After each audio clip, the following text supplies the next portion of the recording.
gaaffiiwwan aptituudii yoo dhaqanii ilaaltanii ta'e gaaffiiwwan baay'ee isaanii weebsaayitii kanarratti dhaqanii check gochuudhaaf dhugaa dubbachuudhaaf utuu waa'ee appilikeeshinii kanaa isinitti himin wanta isinitti immoo entiraansii egzaamii darbuudhaa fi kitaaba kutaa 9 kaasanii kutaa 12tti shamadaduu qofti ga'amti dhugaa dubbatu. Inni kuni foormulaawwan garaagaraa vookaabuleroota garaagaraa definishiniiwwan garaagaraa salphaatti akka qabatanii fi appilikeeshinii isin gargaaru jechuudha. Maaltu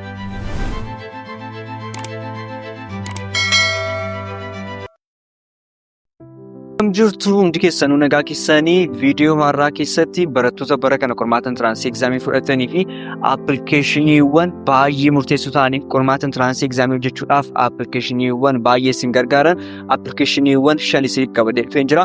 Appilikeeshiniin kun kan isin fayyadan keessattuu qormaata aptituudii hojjechuuf Ingiliffa akkasumas saabjektiiwwan warra kaan hojjechuudhaaf appilikeeshiniiwwan baay'ee isin gargaaranidha.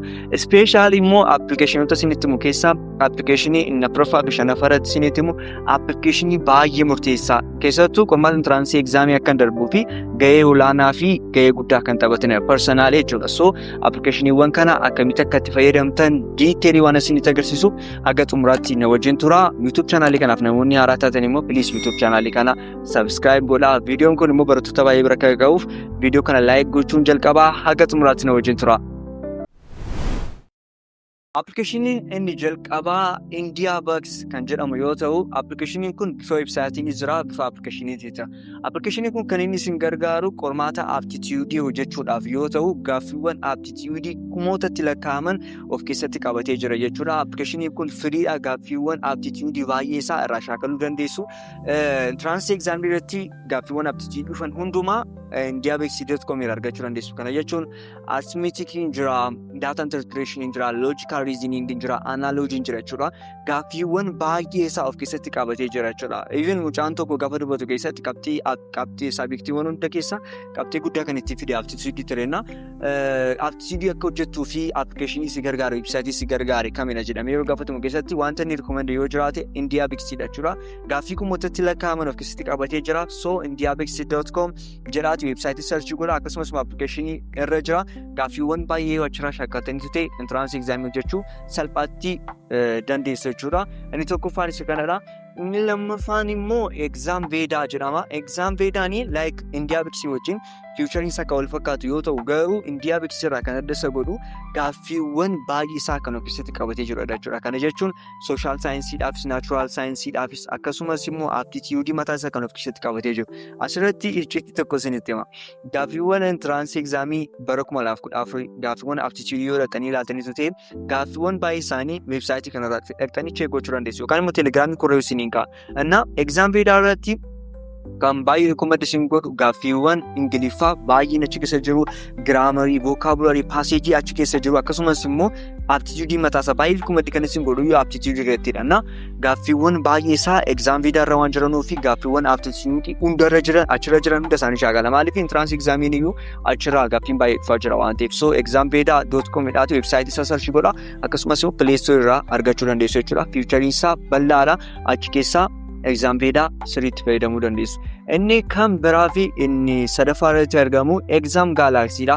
Ayinaa'u exam gaalaksii baay'ee keessanii beektu jedhee yaada. Inni kuni gaaffiiwwan entiraansii egzaamii bara 2000 kaasee haga bara 2017tti jiran hunduma isaa hojjetee jira. Explanation wajjin deebisaa wajjin appilikeeshinii of keessatti qabatee jirudha jechuudha. Kanaafiyyuu exam gaalaksiidhaatti pileestorii irraa buufadhaati gaaffiiwwan baay'ee achirraa shaakalaa jechuudha. Kaffaltii qaba. Kaffaltii muraasaadha. Kaffaltii sana kaffaltanii exam gaalaksii banatanii fayyadamuu dandeessu jechuudha. Inni kan biraa fi inni afuraffaa irratti isinitti stiil appilikeeshinii entiraansii egzaamii akkan darbuuf baay'ee na gargaare. Inni afuraffaa irratti isinitti himu itiyoomaatiriikidha. Meebii barattoonni tokko beekuu dandeessu kan hin beekne jiraachuu dandeessu.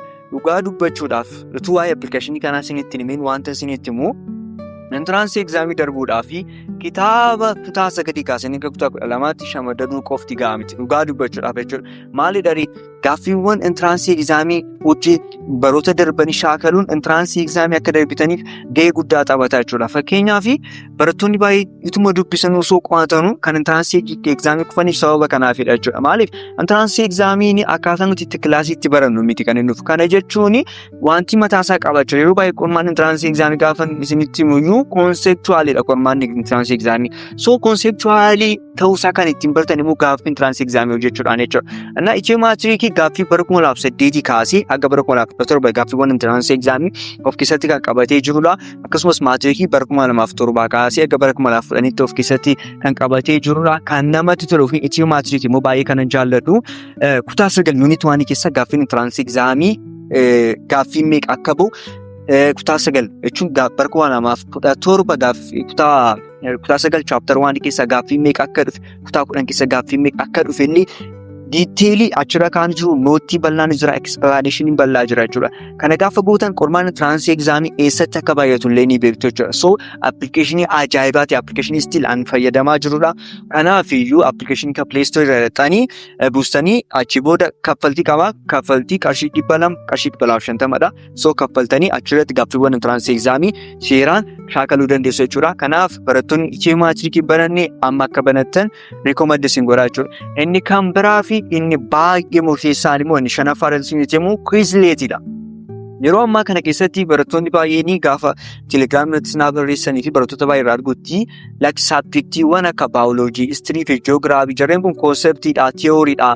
Qabachuun yeroo baay'ee namatti cima barataa baay'eetti jechuudha. So maal gochuudha subjectota akkatti biroorii ta'an subjectota bal'aa ta'an kanaa fi applicationiiwwan inni shanaffaadhaan isinitti kun application baay'ee murteessaadha jechuudha. Inni maqaan isaa Quizletidha jechuudha. Inni kuni formulaawwan garaagaraa, vocabularyota garaagaraa, definitioniiwwan garaagaraa salphaatti akka qabatanii fi application isin gargaarudha jechuudha. Maaltu Quizletiin jechuudha. Applicationiin kun Play Store irra jira.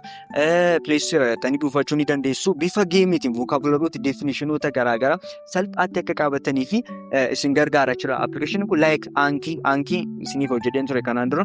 Anki fakkaata garuu Anki irra wanti sadda godhuun bifa geemiitiin, bifa taphaatiin vocabularyota, formulaaloota, definitionii garaagaraa akka qabatanii fi application baay'ee isin gargaarudha. Kanaaf application kana Play Store irraa buusaa. Application kana akkaataa itti fayyadamtan detail akkasuma hojjedhu yoo barbaadanii comment irratti Quizlet barreessaa. Yoo namoonni baay'ee Quizlet barreessanii viidiyoo ta'an irratti akkaataa itti fayyadama Quizlet tokko tokkoon isinitti himaa jechuudha. Kanaaf applicationota isinitti hime kana shanan itti fayyadamtaniitu taanaan qormaata entrance exam salphaatti darbuu dandeessu. Akkuma lammaffaatti isinitti hime exam vedaa sirriitti itti fayyadama. Exam vedaa itti fayyadamtaniitu taanaan qormaata aptitude irraa hojjechuu dandeessu. Gaaffii bara 2014-15 dhaqaas ilaala. Qormaanni baay'ee isaanii exam vedaa irraa dhufu. Kan aptitude jechuudha. So isa dhaqaati cheekoodha. Gaaffiiwwan exam vedaa irraa dhufan immoo Telegram channel koora sinikaa Telegram channel keenyas join godha. Aga xumuraatti waan hojjechuuf ta'aniif galatooma. Viidiyoo tanuu taga wal garuuti. Nagaatti.